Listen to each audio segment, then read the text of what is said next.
Cyber threat is becoming more and more mature, shaping the future of cybersecurity, say in 2025 or beyond. Healthcare is affecting directly the lives of people. High-end institutes, for example, Parkinos or Apollos or AIMS. Gone are the days when wars are fought just in the borders by the army.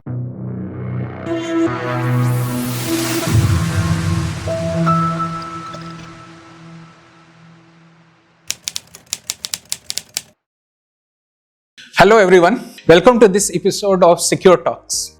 As you know, this channel is dedicated to raising awareness about cybersecurity, data security and personal security. We invite eminent guests from industry to share their insights, and I'm pleased to inform you that today we have a very special guest with us, Mr. Arvind Sivaramakrishnan, CIO of Karkinos Healthcare. Before joining Karkinos Healthcare, he was Group CIO Apollo Hospitals. Sir, first thing first, given the geopolitical situation which we are seeing this around the world, how do you think the cyber threats are shaping up? Well, cyber threat is becoming more and more mature. It's becoming more and more significant. Decode it a little bit. The economy is now predominantly being driven by digital. Correct. Almost every industry type is getting more and more digital. Correct. Whether it is manufacturing, any of it. I'm talking the traditional sectors are getting more and more digital. And this digital or the products and services are what is being consumed by a large number of citizens. So the whole aspect of terrorism is to disrupt the normalcy of people. It's not, gone are the days when wars are fought just in the borders by the army. Now you're looking at disrupting normalcy of regular citizens. Correct. And thereby creating economical chaos. And economical chaos obviously brings down the prosperity of a nation. Correct. And thereby it appears that the enemy has succeeded in destroying the target. And that also without any sound. Without any sound. So there are no fireworks. It's all happening, just so. With mature countries like India, and I consider our country mature. Looking at the manner in which technology is ingrained into our regular, and of course, there are so many things that we need to be doing better and more mature. But the size, shape, and dimension of our country, the kind of infusement of digital that is already there, not about the scope of what else can be done, but what is already there. Being careful about these digital assets, so that there is no infringement by the bad actors. Is a format of terrorism through the cyber channels that we need to be careful about. And most sadly, this negative or bad actors activity is technologically very mature. Sadly, very sadly. That means that all of us who are providing and taking care of the products and services need to be 4 steps ahead. So we need to be 4 times more mature than the bad actors, so that we see it coming. So today, all of us who are partaking in the growth of the economy and thereby the prosperity of our society and our nation are soldiers of some format in this modern day digital world. And it becomes our necessary responsibility to understand this, to estimate and anticipate this. And I say estimation because there is an impact. So we need to know what we are talking about in the scale. So that has to get into our head and we need to understand what it is. It is not an outcome, but it is a fundamental. True. And thereby how we deal with it. How are we going to be offensive about it? and how are we going to be defensive about it? Both. Correct. I think all of us need to be looking at it, but this is real now. This is not a one-off thing. It appears, just looking at our broader thing, that it is becoming more and more common. That means we need to be that much more careful and that much more defensive and protective of the activities, and at the same time not allow this to impede our progress, our growth, and the maturity of our products. So I think we need to be really careful. So given your background and vast experience in healthcare industry, what trends or innovation you see is shaping the future of cybersecurity, say in 2025 or beyond? See, I think the biggest part, and I'm not sure if I can call out healthcare, but the reason I would single out healthcare is because, like I said earlier, healthcare is affecting directly the lives of people. Absolutely. So a negative activity is immediately seen or felt. And since it's about the life and the personal traits of a person and what they are going through, its impact is severe. Correct. This is more on a personal note. But if you look at the industry, I think a few things are in terms of, one, the small walls that exist today between privacy and security. And I say small walls not to prove a definition, but to understand that how a slip on one area clearly affects the other area. So if you're not going to be very serious about privacy, then security gets compromised. Again, not to get into definitions. And technologies that are keeping, if I may call them, a checks and balances technology. Right. So the privacy enhancing technologies that are going to ensure that what we do by design. So again, it's not about bring security and privacy as a layer over, but to ingrain it as the fundamental DNA of our design and architecture, and thereby ensuring that the manner in which our data flows, the manner in which our systems flow, is completely in line with expectations around privacy and security. Technologies that enable this, and this clearly means that a lot of this is data driven from traits and thereby cognitive algorithms.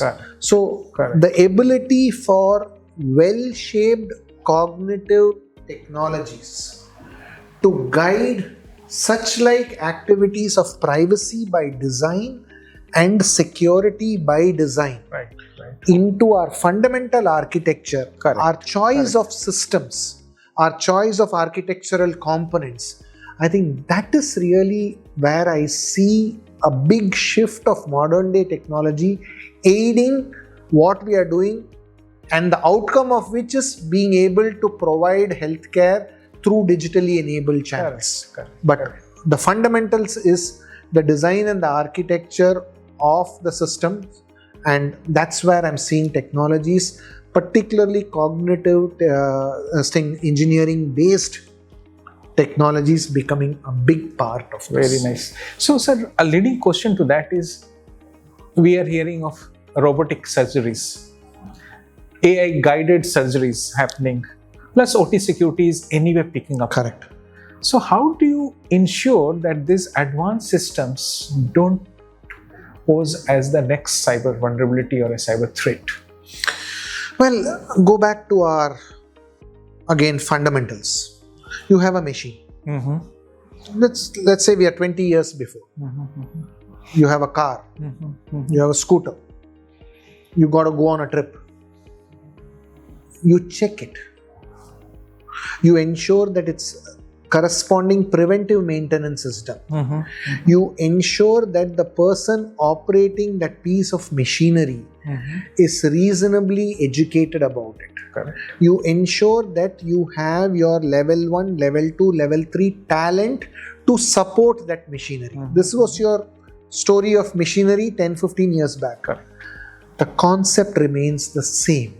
Exactly. Ensure that your systems are well preventive maintenance.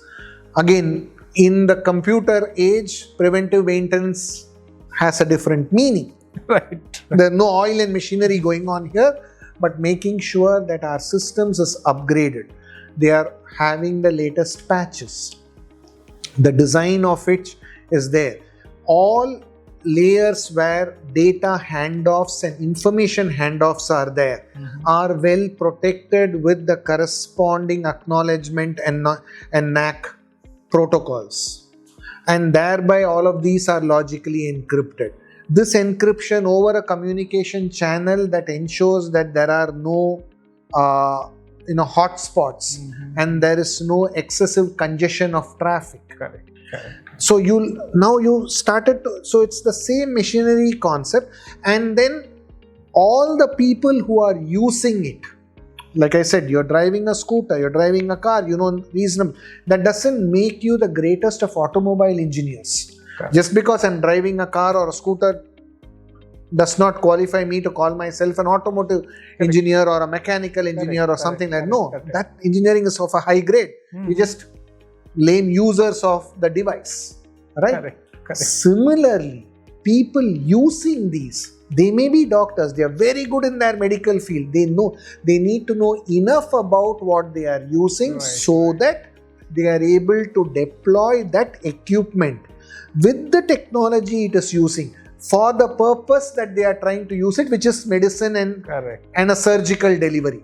They are doing something surgical so this is not about I am medicine, you are technology, he is science. No. Now everything has come together. All of us need to know enough so that what we are doing as an outcome is guided by the knowledge that is required to drive that outcome, not to take sides. So making sure that all our people are well educated and upskilled about the required talent is critical. Very good. Having the workforce who can decode, decipher, or work on problems and fix the problems, who are able to troubleshoot. Having that workforce, again, just like a mechanic is able to troubleshoot, and then there's another mechanic who will fix the problem. You need similar types of skill built in the industry at the right maturity of talent, and with the scale of its deployment today, the scale of the support also. I think all of this needs to be there, and we'll be able to put the best use of technology and science into delivering medicine and healthcare. One important takeaway was, don't forget the basics. Yes, it's the basics. The basics, I think, remind us, keep it simple so that everything doesn't look super complicated. Though it may be a complex technology or a science, it is not complicated. Correct.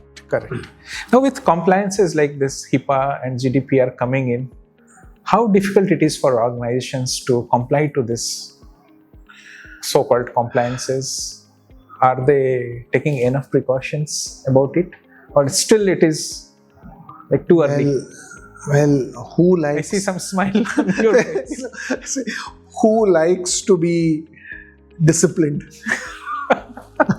So it's really not in our thing. Again, my examples again go back to the manufacturing, and I keep going back to this because that sector has gone through its cycle of revolutions for maturity as it's there today. Healthcare is learning from that. Healthcare is a little slow as it relates to that aspect of maturity. So there are lots of takeaways that we can do. A few years back, when we were looking at TQM, or we were looking at Six Sigma and later Lean, there was that concept of cost of quality. And then you started getting into the situation of is cost of quality going to be something that can be justified to be added to the total cost of a product or service. And there were discussions on it, and we also heard some, if I may call it, brash arguments of, for this quality, this is the type of service you will get. And with certain types of goods, people had the choice of choosing cost over the maturity of quality. So high quality you pay more, medium quality you pay average, low quality you pay less. And people had the choice of doing it.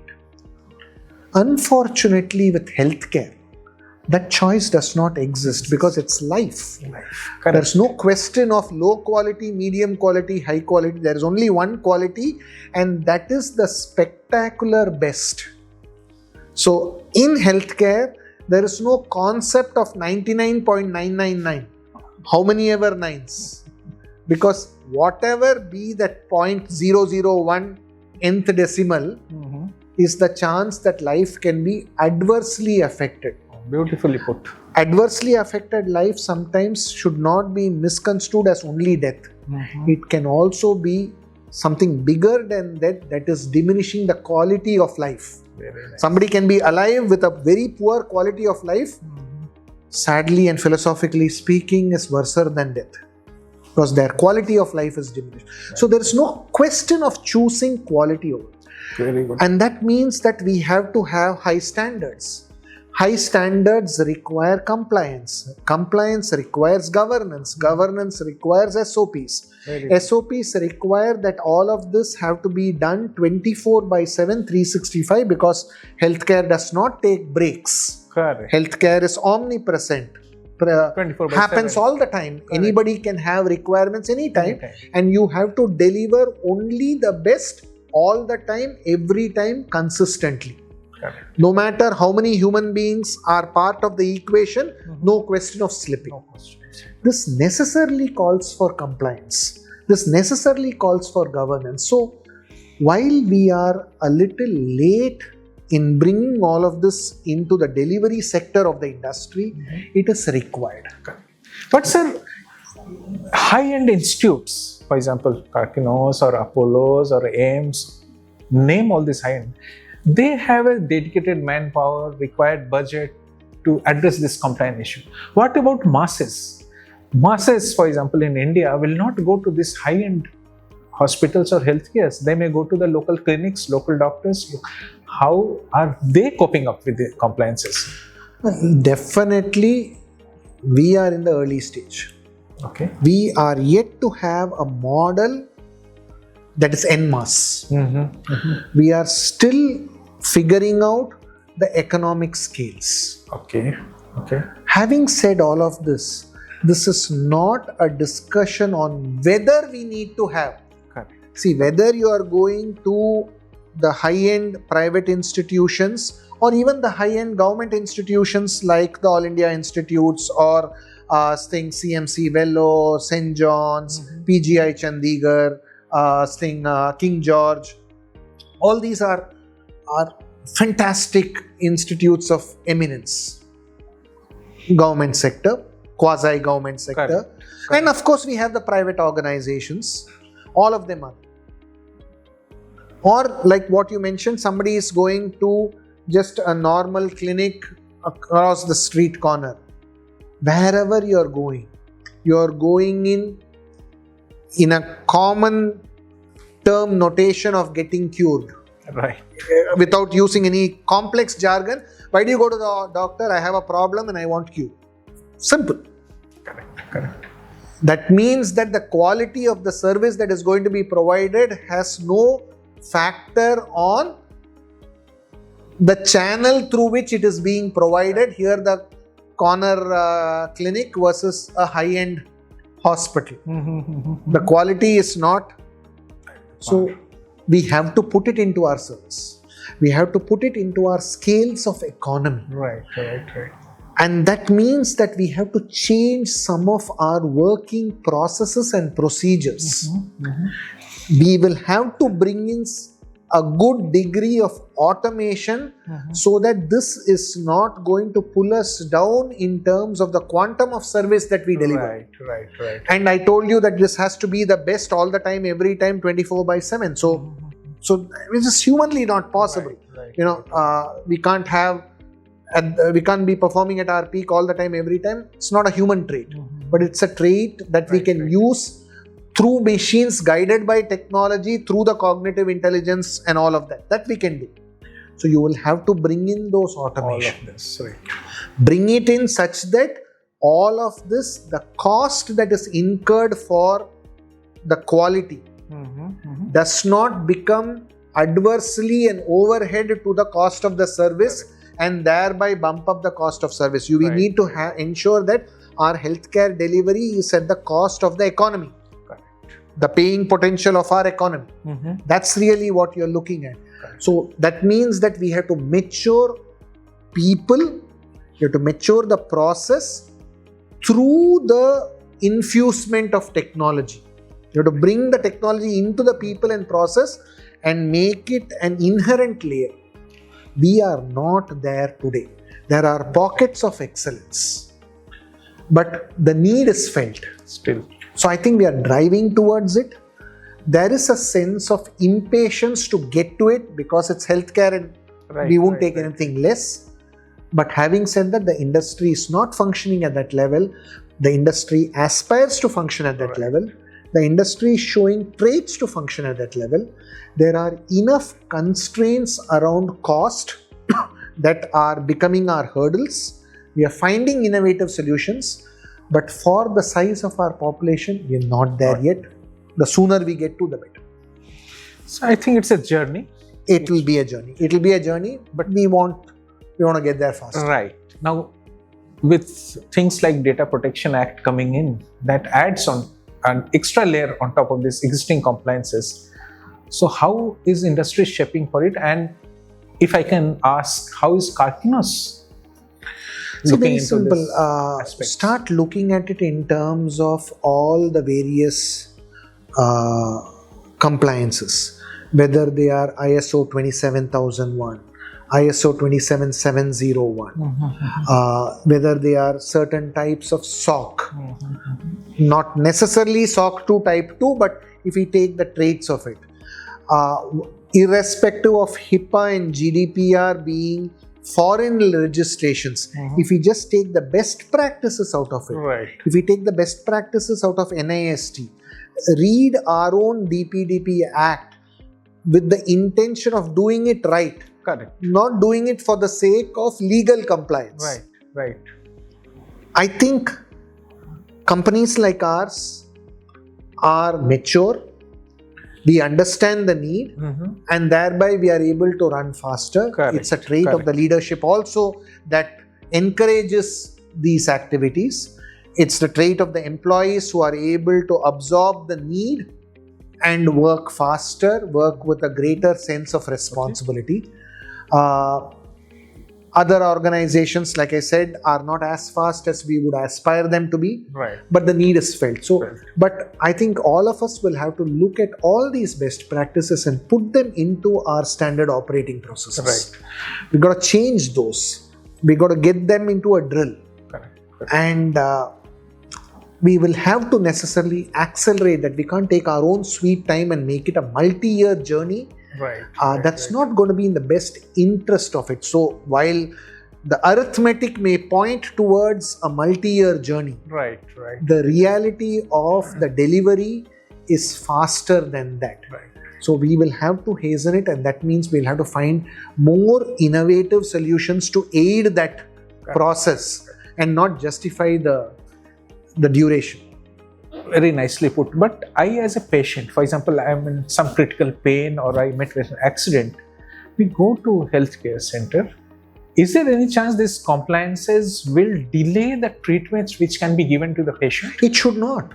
It should not. See, this is not an excuse. Status? What is the current status? The current status is people are trying to do this. See, everybody understands that delay to the patient is pure, straight, plain unacceptable. That's not a point of discussion or deliberation.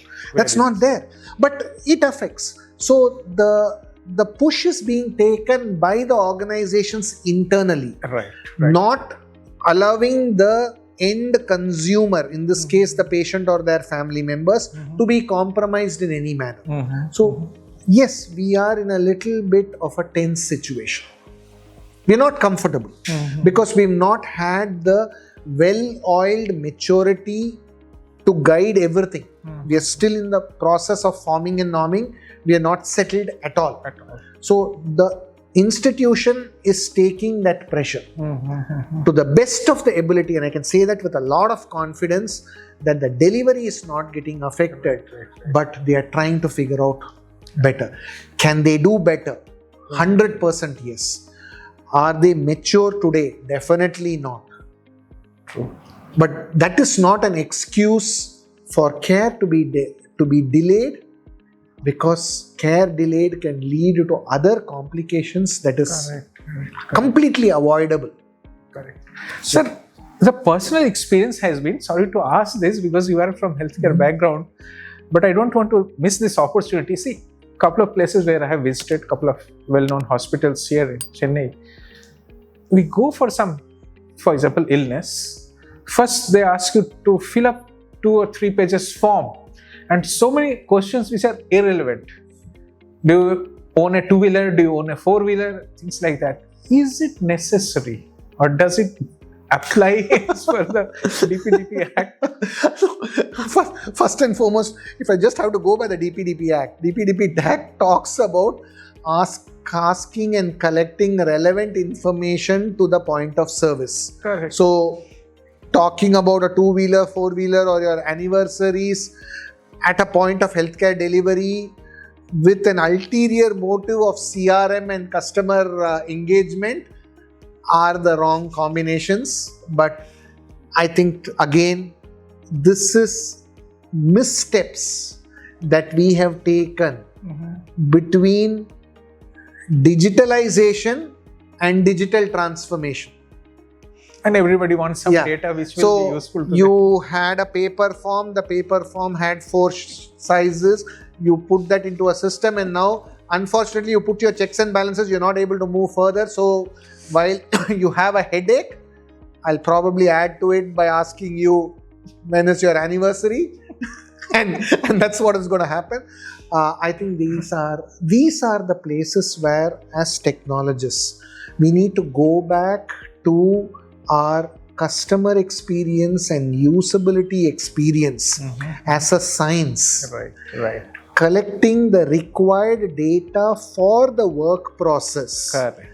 And plugging in the other points of data that you would like to collect for customer experience, customer management, customer relationship and all that. But do it at the logical point of service and not do it at the entry point of service and delay it. I think we need to look at our engineering around user experience, usability experience and customer experience for all stakeholders involved. One of the customers could be the marketing department or the CRM department who need this data. That doesn't mean you say, I will not give you that data. Then you're shutting down the activities of that department, which is not desirable. But how to get that information in the right capsule of the work process through the journey is something that we have to spend our time and not look at everything at point of entry. We make the mistake of point of entry, our enthusiasm goes and we bombard them with a 4-page questionnaire for a simple registration. I think I would agree that we're not doing it right. Correct. We need to put our engineering brain better, and I think this is the place where the business process engineering, because of digital transformation, comes in, and not plain straight digitalization of converting that erstwhile paper form into a an extremely long digital form to fill. Thank you so much. I'm sure a lot of audiences will relate to it, what we have undergone or personally I have undergone. Thank you so much, sir. Sir, one last question before we end this section, because we have a time limit. If you are given a chance to do a cybersecurity routine checkup in healthcare industry, what is one bad habit you would like to change? Oh, password 123. That still is prevalent. Oh, of course. I think we got to enact a law to ban that whole phrase. Okay, sir. Thank you so much, sir. We'll move into next section. Next section will be more of a knowing you as a person better, and hope you don't mind asking some few personal questions. Still, because I'm sure audience wants to know more about Mr. Arvind Ramakrishna as a person. Thank you so much. Sir, in this section, we like to know a little bit more personal things about you. Hope you don't mind. Not at all. Okay, sir. You would have seen the technology evolve over the years. What is one old school technology or gadget which you miss even though it is outdated? Oh, my Nokia 5110. Nokia 510. I think we all miss that. Today, we have a complex communication device. The phone is gone. It's gone. I think advertisement is put that it also has a music, it has so much camera, yeah, blah, blah. But that one click dial that I had in my 5110, I don't think. Super. Thank you so much. I agree with you. What is the funniest mishap, technological mishap, which has happened in your life? I don't know if you want to call it funny, because when you do your analysis at the end of the incident, it does look funny. But when it happens, we sweat a lot. So I think in my early career days, I have dropped the GL posting table. Is it? Yep, I've done it, and thank God I've had fantastic mentors and project managers who were able to help me through the situation and later discipline me also. Okay. Looks funny now after the fact, Right. but the complexity or the seriousness of that problem, mind-boggling. Right. You're not expected to do that under any circumstance. But as a young enthusiastic DBA, did make those mistakes. Right. So the next one, if you are given a superpower as a CTO or a CIO, what is one thing you like to change?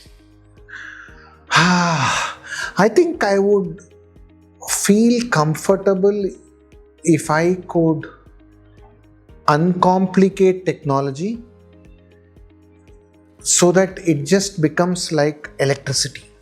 Oh, okay. Where we just consume electricity. Wow. And we don't know how electricity comes from. And we do wonders by consuming the electricity. Correct. Today, still technology is seen as some difficult science and is concentrated around it. So if we can eliminate that and ingrain everything with the power of technology so that complexity can be simplified.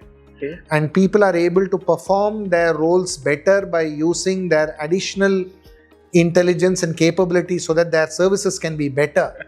And if I had the ability to do that across everything, Right. of course, with healthcare, and like you said, if I can eliminate patients waiting, if we can get to more preventive health so that we even stop people from falling sick to the amount to which we can make it preventable. Thank you. I would love to use the power for that. Sir, as CTO, CIO's life is super busy. How does Mr. Arvind Ramakrishna rewind after a busy day at work? One, the day is so busy that you don't get the time to rewind. But whatever time we get, I think personally, do something where you're not thinking of the work-related activity. So personally, I get into a little bit of Indian Carnatic music. I am attempting to learn to play the violin. So do something that is not your Related to normal work. thing, so that you can put your energy into elsewhere, and it gives you that ability to actually balance the world and not see it Okay. with just a very